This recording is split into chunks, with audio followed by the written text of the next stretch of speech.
Look at our sharp looking CEO right now. Dang.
The Air Force Aid Society assisted me in being able to get home within less than 24 hours in a critical time that I really needed to get home. When something like this arises, an emergency, whether, again, small as maybe maintenance on your vehicle to as big as, a death in the family, I really would, vouch and co-sign for Air Force Aid Society any day. It really, again, like I said, I can't explain it any other way, but just the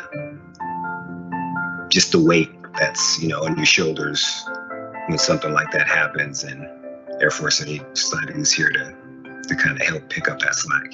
Because of the Air Force Aid Society, I was able to reach out my family throughout these two rough moments in my life, and us have a completely understanding that maybe some people in their near future who may have to face the same circumstances that I had to be in, I know that the Air Force, the military will be there for them. And I know that there are so many helpful people out there who will be able to support all those military members. The thought that airmen can help other airmen, and that the Air Force Aid Society can really help to give you days, if that makes sense, days that you would never be able to have gotten without them.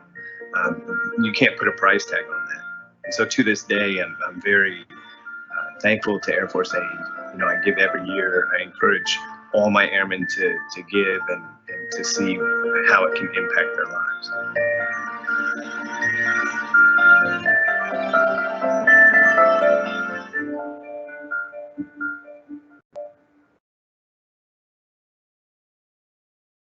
Welcome, everyone. On behalf of the Air Force Aid Society, I want to thank you for attending today's virtual town hall featuring our CEO.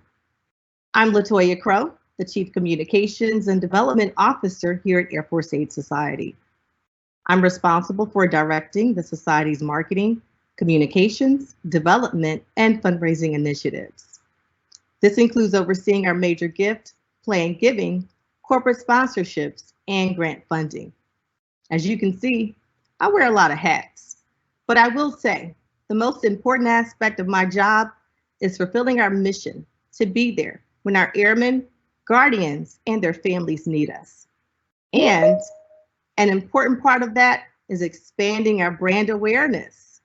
So if you're not friends with us on social media, I encourage you to friend us, follow us, and engage with us on Facebook, Twitter, Instagram, and LinkedIn. I also invite you to check out our Airmen Helping Airmen podcast. I'm excited to announce that we just launched our new Ask Kaleth segment as part of our podcast series. You can check us out and find us wherever you listen to podcasts. Lastly, we have a quarterly newsletter. So if you're not in the AFAS know, well, you can sign up to receive our electronic newsletter and other news from us by visiting afas.org. Okay, before I hand things over to our CEO, there are just a few housekeeping items I need to go over with you. For starters, this event is being recorded, and we will send you a link to view today's event after our session. Lastly, there will be a Q&A section at the end of our presentation, so please save all of your questions for the end. I'm sure you guys are ready to hear from our CEO and learn more about all the new changes and to hear his vision and strategic plan for the society.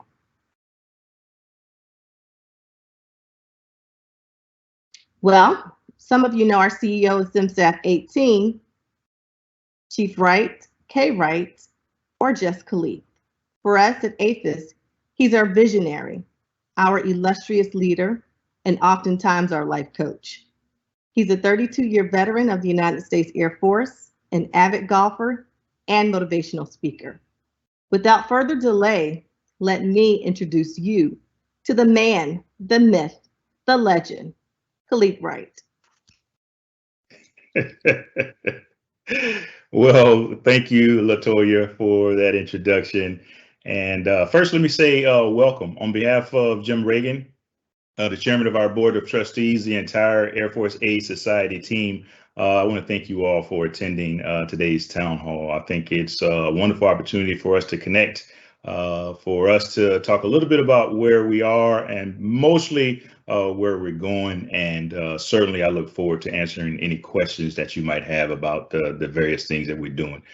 First, let me say thank you, though, one, to our entire board of trustees, who have done a tremendous job of helping us guide this ship, especially as we try out new things. They've been tremendously supportive of our entire staff and team. I want to say thank you to our entire Air Force team, the men in Air Force Aid Society team, the men and women who execute our programs on a daily basis through all the challenging times, through all of the changes. We just have a wonderful staff. I feel like I'm blessed to have such a good team surrounding me. And finally, to all of our donors, generous donors, corporations and individuals who allow us to do the things that we do, and certainly to all the airmen guardians and their families who are the ones actually out executing the missions and the reason that we exist. So again, welcome and thank you. Let's jump right in.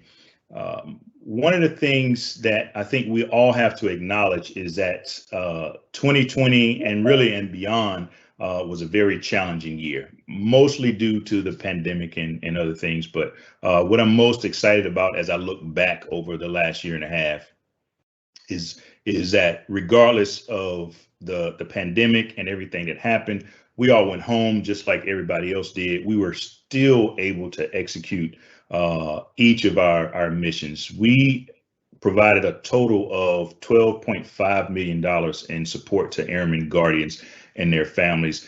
And that's, we supported about 26,000 families through all of this. Now, there were bits and pieces of that support that were directly related to COVID. Some of it was indirectly related, but thanks to Lockheed Martin and USAA, we were able to provide about $2 million in direct COVID support, and about 1.9 million of that was in the form of virtual schooling grants. So most of our airmen guardians and their families had to work from home. Most of the child development centers were closed down.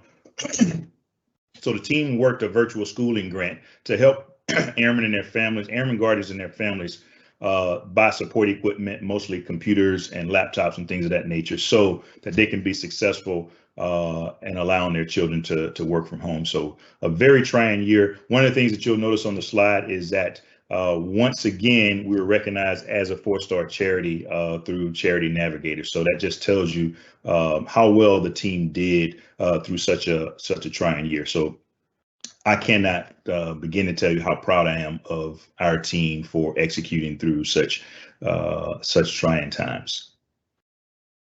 You know, one of the things that we started off with last year is we kind of took a look at, you know, who we are, what we do, why we do it, and we opted for somewhat of a simpler approach. Typically, you know, I spent 32 years in the military, and typically every other year, we would come together, do a strategic plan. And so we did the same thing here in Air Force Aid Society. But instead of your typical mission vision statement, we opted, like I said, for a simpler approach. And really, so now our tagline is just really our purpose statement. And that's helping airmen and guardians when they need us most. Because that's really what it all boils down to. And we're excited about that. Airmen, guardians, and their families is the core of what we do on a regular basis. And so all of our marketing materials that you'll see moving forward will have this, helping airmen and guardians when they need us most. And I would just ask all of you to keep that in mind. We also looked at what was important to us and how what we expected from each other as a team, not only how we expected to treat each other from an internal standpoint, but how we expect to deal with our donors, how we expect to deal with our clients, how we expect to deal with the people that we care about most. And we looked at a set of values that I think speak to all of us here in Air Force Aid Society. And I just want to speak to each of those just for a second. First and foremost, we all agree that we want to act with integrity. And this is not so much as doing the right thing when no one is looking. Of course, we always want to do that. But this is more about being disciplined and always doing the right thing, period. When you're a nonprofit and people, your constituents come to you for help, it's not always black and white. It's actually very rarely black and white. And so we wanted to lean toward making sure that we always do the right thing by the people that we serve. And that's been a constant really since I've been involved with Air Force Aid Society before I became the CEO, and certainly over the last year or so. We want to champion diversity, equity, and inclusion. We think this is something that's extremely important for us as an organization today. One of the real areas where we focus on DE&I is in our scholarship programs. So we've been working with historically Black colleges and universities, some of the tier 1 schools and other organizations to make sure that we can identify those students who qualify for our scholarships and make sure that they understand what the scholarships are about and that they're able to apply. And we've dedicated moving forward from 2022 on, 25% of our scholarships will go to minority students. We want to be accountable, not only to each other, to ourselves. You know, our organization is relatively small, somewhat flat, and lots of people, even our youngest employees, are very, very empowered. And so we want to make sure that we're accountable not only to each other, to our board, to our donors, but most importantly to the airmen and families, airmen guardians and families that we serve. We also decided that we needed to be passionate. In order to do the work that we do for our families, airmen, guardians, and families, you have to be passionate about it. And I don't think you saw the video. I don't think any of our teammates have any problem with being passionate, but it is a constant reminder for us to make sure that we get excited about taking care of our folks on a regular basis. And finally, we wanted to make sure that we are being bold and staying curious. And that speaks really to our innovative spirit that we have. We've empowered the staff to challenge everything, to question everything, to not settle for status quo, to always try to find ways to make us better. So we have an innovation council that we've developed. We set aside $150,000 in next year's budget for innovative projects. So this is something that we really, we won't settle for good enough. If better is possible, good is never enough. So we're always trying to be more efficient, to improve in the area of technology and operations and whatnot. So, and I think the staff is really excited about some of the bold, and I think you'll see as we move forward here, we've set some pretty bold goals, but I have no doubt that we'll be successful in reaching those goals. Okay, as we move forward, so some of you have probably heard about AFAS 2.0. What is AFAS 2.0? Really, it's just the next version. General Hopper and Colonel Igenowich and the team before us did a great job. They set us on a great glide path, and so we're just trying to take all the great things that they did to the next level. And where we decided to focus was people, execution, innovation, and fundraising. So everything that we do going forward will fall into one of those buckets, one of those categories. Obviously, people is why we exist. Our airmen, guardians, families, retirees, all the people that we serve. I've been around long enough to know that strategy is interesting, execution is important. And it doesn't do any of us any good to have a really pretty strategic plan sitting on the shelf that we're unable to execute. And so right now we are laser focused on how do we execute the plans and programs that we've decided to do. And part of that is remaining flexible and agile, because as the environment changes, as things change, as the services change, we have to be ready to pivot and adapt to what life brings us. Again, I talked a little bit about innovation and what that means to us, and so we have quite a few things planned. The staff is empowered to innovate, to come up with new ideas.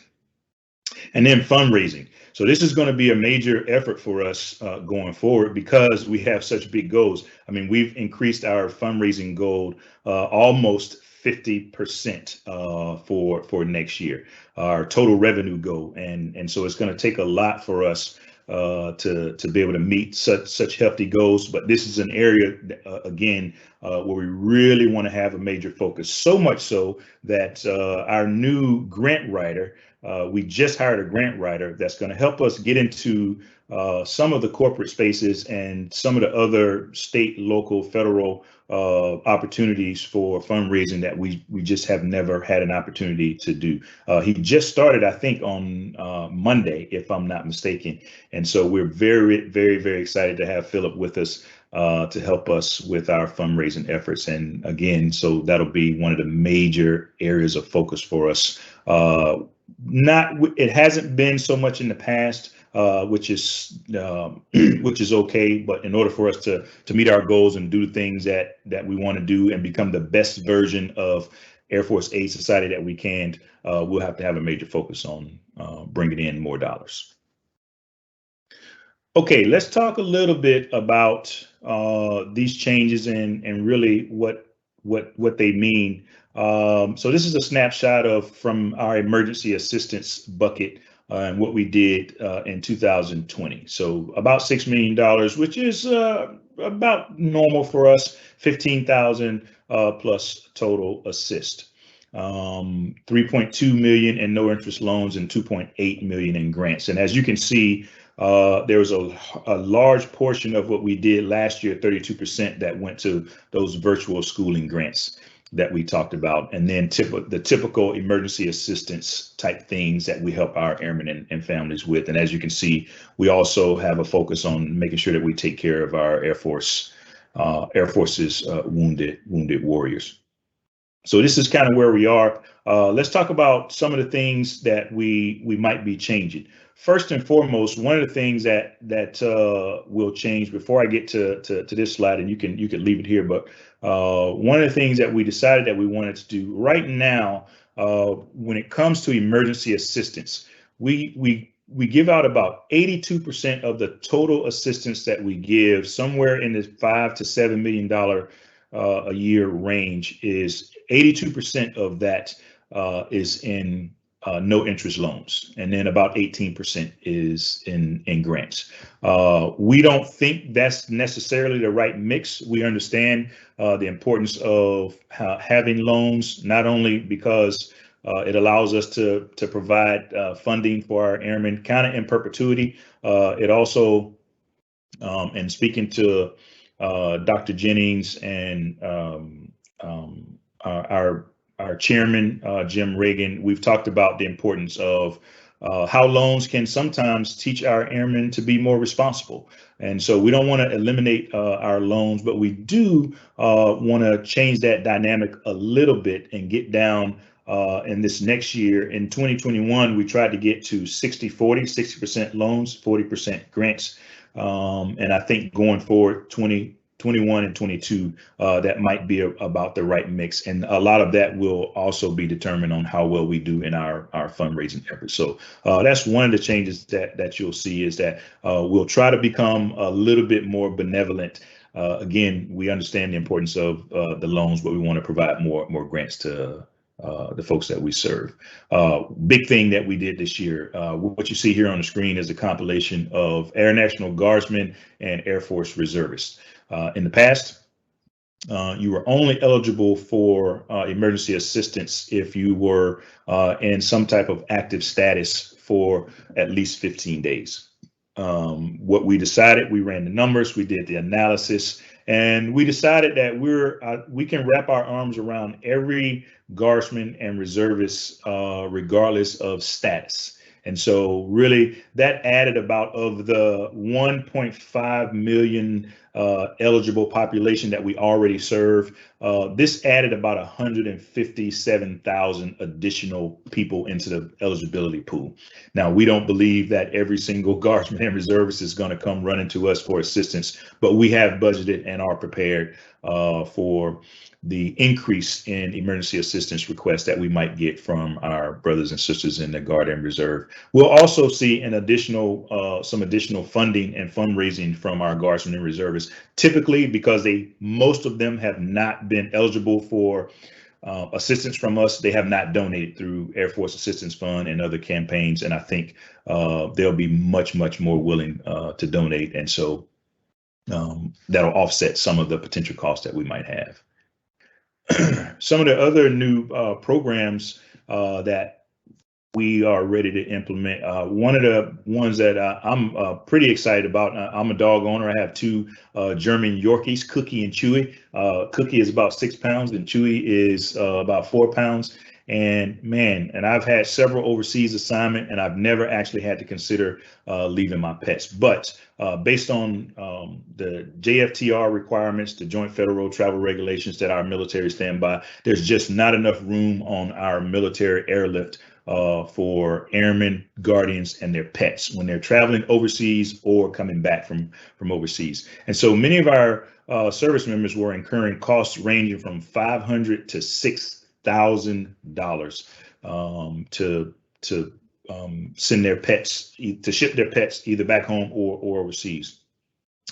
When I was in the Air Force, me and my counterparts from the Navy, Marine Corps, Army, and the Coast Guard and the Space Force, we tried to work on this. We tried to find a military solution. We just couldn't. And so I'm excited that our team stepped up and decided that we will support our service members with a $1,000 grant to help with pet transportation. Now, for those of our for the service members who have Great Danes and Rottweilers and boxers and other big dogs, where the cost is probably going to be a little bit more than $1,000, we'll also take each one of those cases individually, and we can help determine if we need more assistance. We're also excited about our new EFMP and special needs assistance program. EFMP is our Exceptional Family Member Program.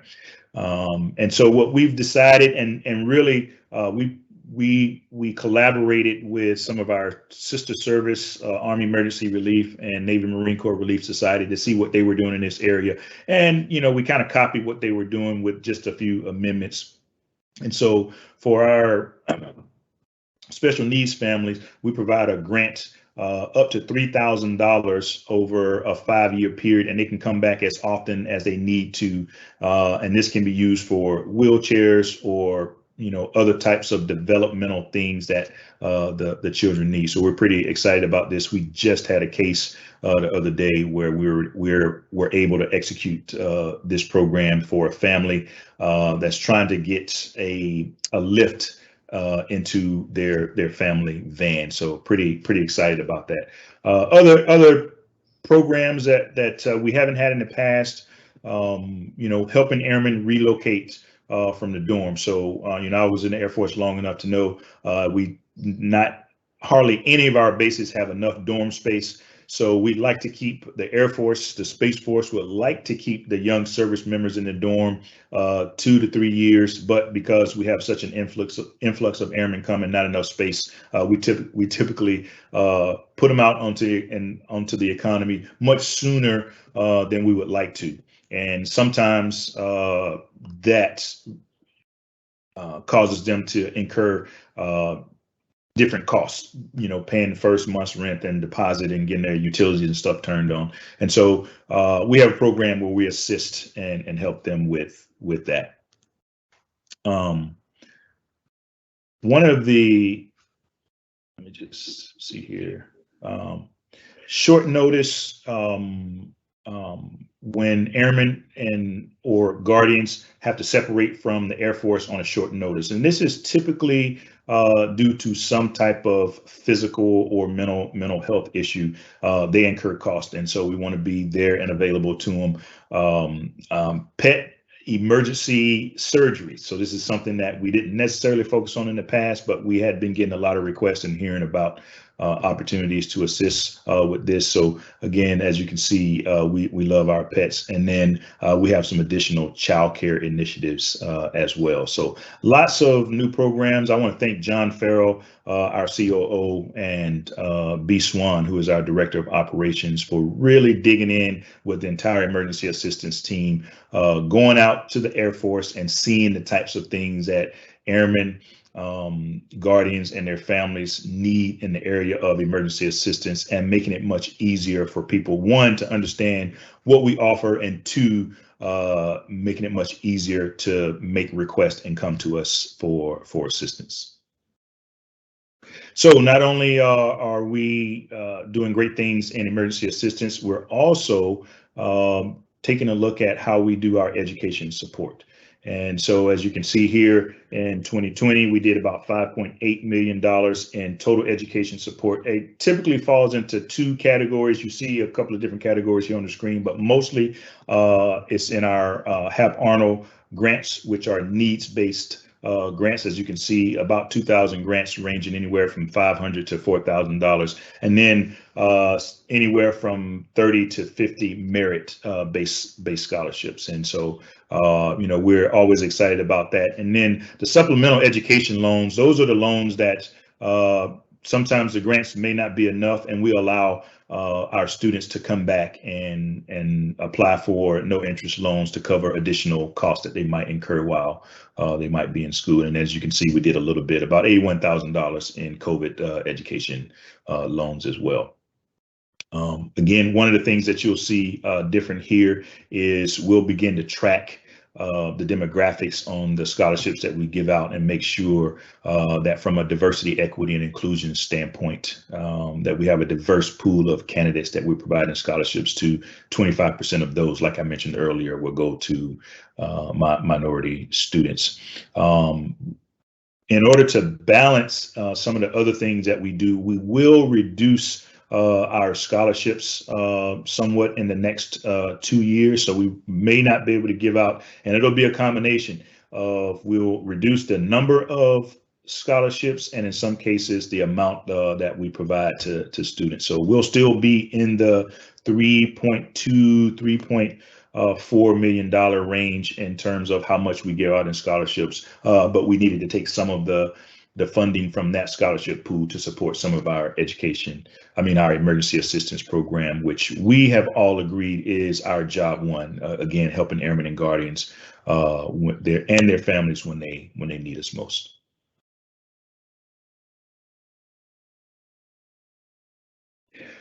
Community programs. So most popular, and the program that I think serves the Department of the Air Force and their families the most is our child care programs. Now, we love the spouse and parenting grants as well, but has been for a long time, and I think there will be for a long time to come, a real need for support in the arena of child care. And sometimes that's due to capacity.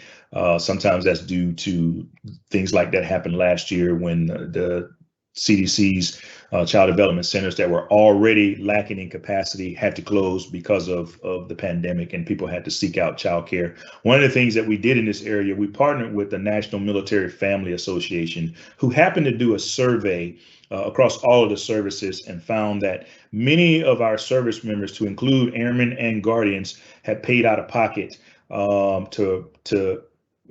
find childcare during COVID when they were home. So we were able to partner with NMFA, provide a $1 million grant to help out about 1,500 active duty Guard and Reserve service members who had came out of pocket for childcare. And so this is going to be an area where we can continue to focus childcare. Our spouse and parenting programs, our spouse employment programs are pretty popular, so we like those. And then some of our other readiness programs, car care because we care. Honestly, we'll probably move away from this. We're not getting a whole lot of use out of it. And John Farrell and the operations team is working with our A1S team to make sure that we have a real understanding of what airmen need. You know, we've been doing these programs for lots of years, and we think there may be other areas that commanders in the field may be able to use some of the funding that we have. And again, John and the team are in negotiations with them as we speak. Now, this sounds like a lot. It sounds very challenging, and I will tell you, it is. I wish I could be showing you a picture of this young person already on the other side of this chasm, landed safely. But the reality is, this is about where we are. And we have some pretty hefty fundraising goals. Like I said, our total revenue, we've decided that we want to increase that from 3.8 million to 5.8 million in the next year. And that's going to take a lot. But we also believe that in order to grow, you have to stretch yourself. You have to. Now, and I also don't want you to think that we did this recklessly. So we spent a lot of time. We did a lot of analysis. We wanted to make sure that we set stretch goals that one had the best interests of our organization and the people that we serve in mind. But again, we're pretty excited about our ability to get from that side of this chasm to the other side. So one of the things that's going to help us is we're in the process of a huge technology upgrade. We currently have about 6, maybe 7 different systems that we use to operate the Air Force Aid Society. We're moving away from all of those individualized systems, and we're in the process of integrating Microsoft Dynamics 365 as our platform. And this will allow us to do customer relations management. We'll have a donor portal, we'll have a client portal. It'll be much easier for airmen, guardians, their families, one, to sign up, to create an account, to request assistance, and for us to provide that assistance from a technology-based system. It'll also allow us to execute our programs from emergency assistance to our education and support and our community programs much easier. It'll be safer, it'll be secure. We've also just recently implemented Zelle. And so primarily our primary means of providing assistance is still paper-based checks. Secondly, we do bank transfers, EFTs, but now we have the ability to Zelle. If you apply for assistance, you get approved, we can Zelle it right to your account, and you can have it and do what you need to do with it. So we're pretty excited about this. With the implementation of Microsoft Dynamics, we also will have the ability to do Apple Pay, Google Pay, perhaps Venmo, Cash App, and some of the other more modern and up-to-date financial systems that airmen, most importantly, that our young airmen and guardians use today. And so we want to make sure that we're aligned with, you know, how they use money, how they receive money, how they provide us money. And this works both ways, right? So this is a great thing for us in terms of providing assistance to our airmen, but it's also, in my mind, a better thing for us because it allows airmen, guardians, their families to donate to us using the systems that they typically use on a day-to-day basis. So we're all pretty excited about this. We're close to the end of phase 1. Big thank you to our CFO, Mike Ponaruskis, for honchoing this effort. So he doubles as our CFO and CIO/project manager, and he's just been doing an amazing job making sure that this project stays on time, within budget, and within the scope that we've actually asked them to RSM to help us out with. So pretty excited about the future, pretty excited about the technology upgrades that we'll have. I think we should have everything in place. The final phase is going in 3 phases. The final phase should be complete sometime, I think, in January of 2022. So again, pretty excited about it. All right. You probably never thought you'd see a quote from Dolly Parton here with Air Force Aid Society. I think she's a wonderful philanthropist, and I love, what she does for the people that she serves. But I also like this quote, right? So we really can't help and change what the environment brings. We can't change how the Air Force and the Space Force will change over the years. We certainly can't control whether we have another pandemic, what happens in the economy, but we can adjust ourselves. And this version of AFAS 2.0 is us adjusting ourselves, being flexible, making sure that we're able to pivot and stay in lockstep with the airmen, the guardians, and the families that we serve. So again, we're very, very excited about the things that we're doing as a society. We're excited about the support that we've gotten over the years, and we look forward to a lot more support from each of our donors going forward. Here's what we need. Here's where we need your help.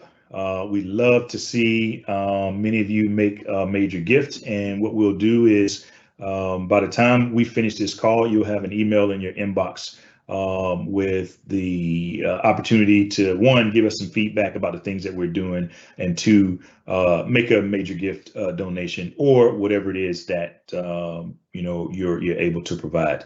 There's also an opportunity. We have a new corporate strategy where if you work for a corporation or an organization, or if you're an entrepreneur, you can partner with us to support one of the many programs that we just talked about a little bit earlier. You can also consider us in your estate planning. And so if you wanted to leave us a donation in your will or in your trust, you can, provide through your IRA, or if you have stocks or bonds that have appreciated, you can donate those as a form of assistance. You can also leave a scholarship either in your name or somebody that you care about's name in perpetuity. So lots of different ways that you can support Air Force Aid Society and achieving our goals. And we really, really look forward to your support. We really look forward to answering any questions that you might have, and we look forward to collaborating with each of you in the future to help us become the best version of ourselves as the Air Force Aid Society. And with that, I'd love to open up this discussion for any questions that you might have for me or for our team.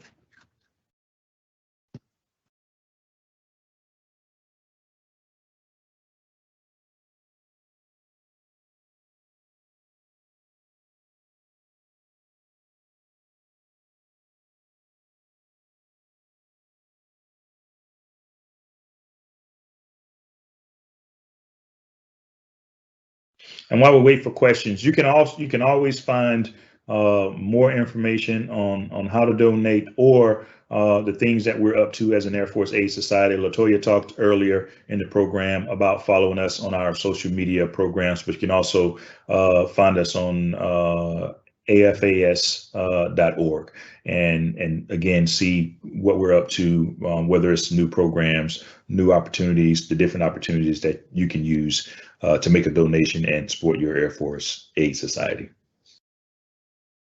Kaleth, it seems we had a few questions that came in. Okay. Question number one was, how did you decide on working for AFAS?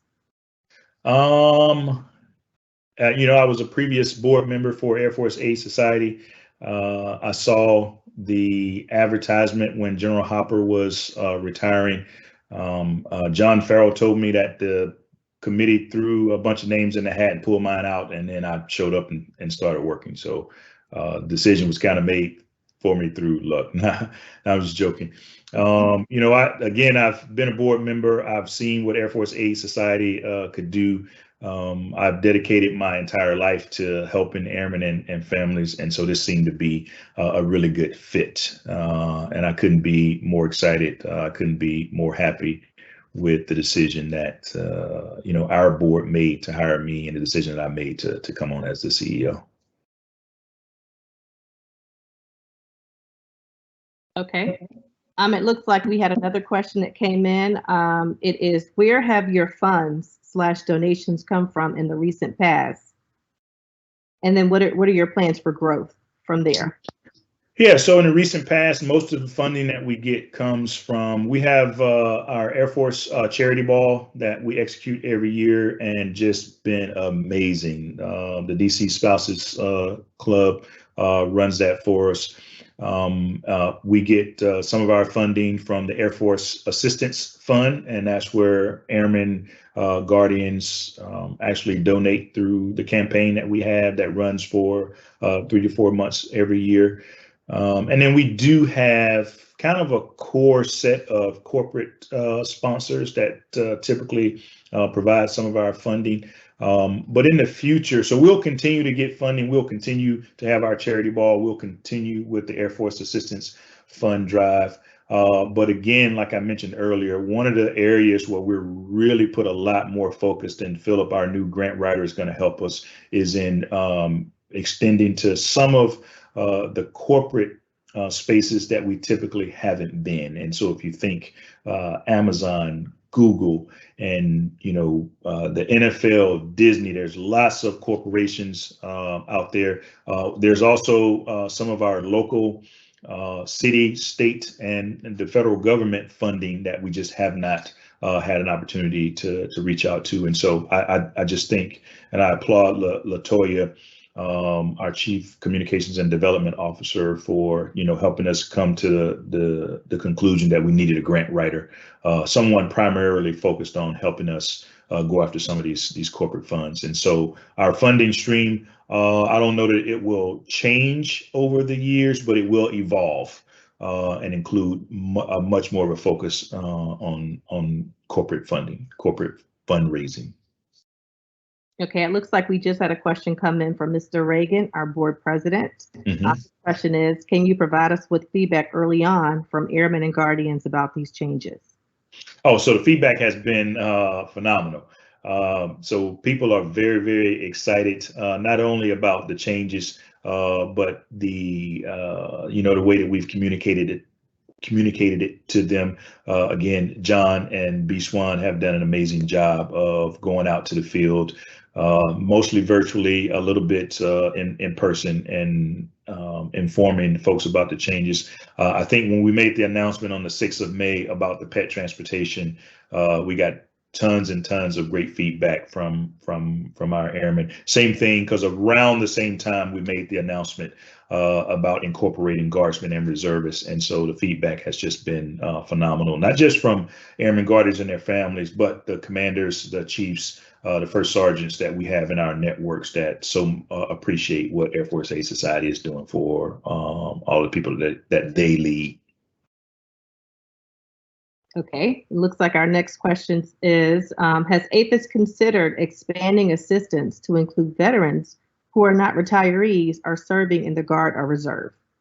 We've had some discussions about expanding our assistance to, anyone who's, worn the Air Force uniform. Now, I don't know that we'll be able to do that, to open our services to every single veteran that has served, but we can do it in small targeted pockets. For example, one of the most recent conversations and focus areas that we've begun to focus on is homeless veterans.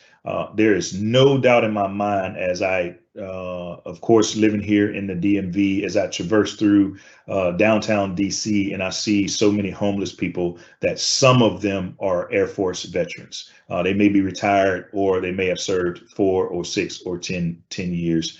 And so it's been on my mind, and mostly been on my heart, that maybe, just maybe, first and foremost, we can find out if we have any homeless Air Force veterans here in this area, and certainly there may be more in other areas. And 2, who can we partner with? And this is where our corporate strategy might come in very, very handy. Who can we partner with, and how can we create a system within Air Force Aid Society to provide assistance to some of those Air Force veterans? And again, we understand that this is a slippery slope in terms of opening up ourselves for every single veteran that's ever served in the United States Air Force, which I think we all know, we can't support financially. But again, if in those targeted and particular cases, I think there's probably some string there that we need to pull on, and a lot more research to be done.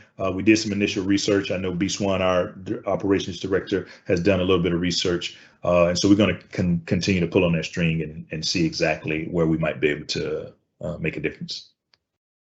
Okay. Looks like we have a new program question. Someone's asking, are there any new programs you are considering for 2022 and beyond? Other than the things that we talked about earlier, so our pet assistance and our special needs EFMP, helping airmen as they transition out of the dorm. We're going to stay consistent with our child care and spouse employment programs. Those things really in the emergency assistance category. And any new programs will come from either the innovative spirit of the team that we have at Air Force Aid Society, but mostly, we won't sit around and dream up new programs, right? That's not our responsibility to dream up things. The new programs will come from John and his team going out and talking to commanders and first sergeants on the ground and who will tell us, hey, here's what we need. It's great that we can get airmen and get their oil changed, but what we really need is A, B, C, or D. And so we don't specifically have any new programs forecasted, but again, we are working with the Air Force, the Space Force, and the leaders across each of those service to determine, hey, here are the things that going forward, Air Force Aid Society might be able to help out with. Okay, looks like we have time for a few more. Does AFAS pay for professional certifications through the current spouse employment program? Yeah, so this is an area where we try to be flexible. And so if, we provide a lot of education for spouses through that spouse employment program. But if you have a spouse that is looking to get or renew any type of certification, we'll take each of those cases. We take a look at them, and then we try to support in the best way that we can. But we do have funding set aside within that community program bucket to support our spouses and their certification efforts. Okay, next question is around donations, and what percentage of our donations are used to fund administrative costs? So that's one thing that I'm so proud to continue that the Air Force Aid Society has always done is 100% of our donations go toward airmen and their families. None of our administrative costs, none of our operational costs, none of, to keep us in the building, to keep the lights on, to buy supplies. None of that comes out of the money that people donate. And so we'll continue that tradition for as long as we exist as a society. So for all of our donors and potential donors, you can rest assured that the money that you provide to us goes directly to airmen, guardians, and their families. Okay, last question I'm seeing. How can I get more information about including AFAS in my will? So you could probably talk to LaToya Crow, our Chief Communications and Development Officer, but I would start with just going to our website, afas.org, and there's tons and loads of information about all the various ways that you can donate, whether it's through a will, a trust, appreciated stocks and bonds, scholarships, being a corporate partner, what have you. So lots of great information. The great place to start is at our website, or you can contact LaToya directly and she'll be able to assist you with all of those different types of ways to donate. All right, it looks like we have time for a few more questions.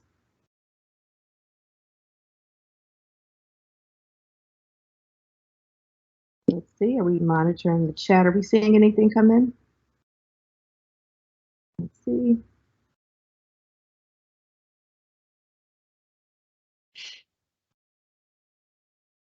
Well, hey, look, I know everybody's busy and everybody's time is valuable. Let me say thank you once again. And I can't emphasize enough how much I appreciate not just our board and our leadership team, but all the men and women who have dedicated themselves, and in some cases, 30 to 40 years of their life to Air Force Aid Society and airmen, guardians, and their families.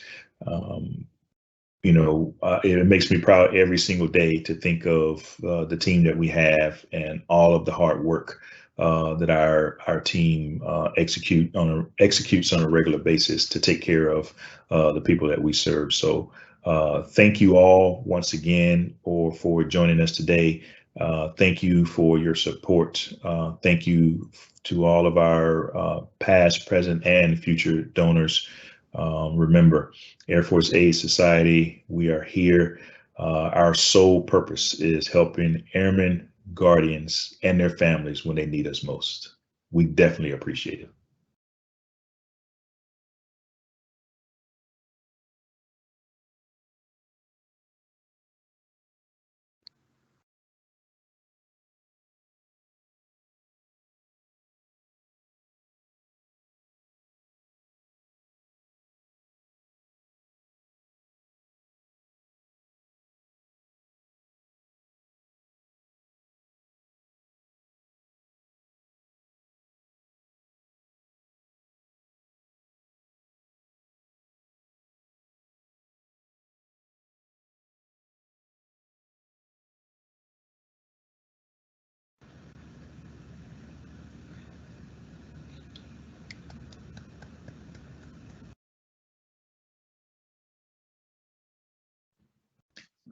Thanks, Molly. We appreciate your support.